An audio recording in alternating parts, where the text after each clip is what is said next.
You have to be prepared to fight for your ideas and go against the grain to get them.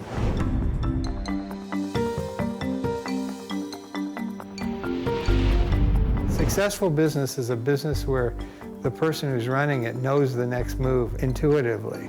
The difficulty for a lot of people is that they're going to hear a lot of naysayers in the process, and they adulterate that move to the point where it's no longer has the strength that it needs to have to be successful.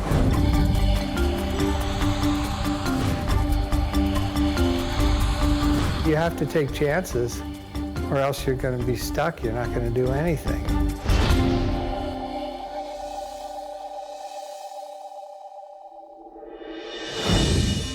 This is David Latimer. I'd like to introduce you to. He's my collaborator and publisher of 10 Birds with One Stone. And we've had a fabulous time putting together what we feel is a profound book. This book actually addresses things like transparent business practices. One of the challenges for business people today is to be ethical and honest without taking advantage of other people, without exploiting people. And I believe this book gives people practical guideposts to do that. I've basically come up with all of these little slogans that are going to validate this intuitive process.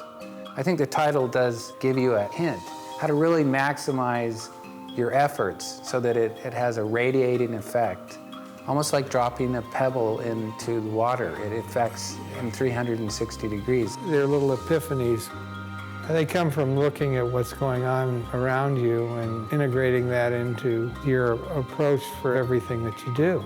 Merritt's had so many successes that you have to ask, what is the common denominator in all of these different things? Well, it's Merritt. These are the things that have worked for me.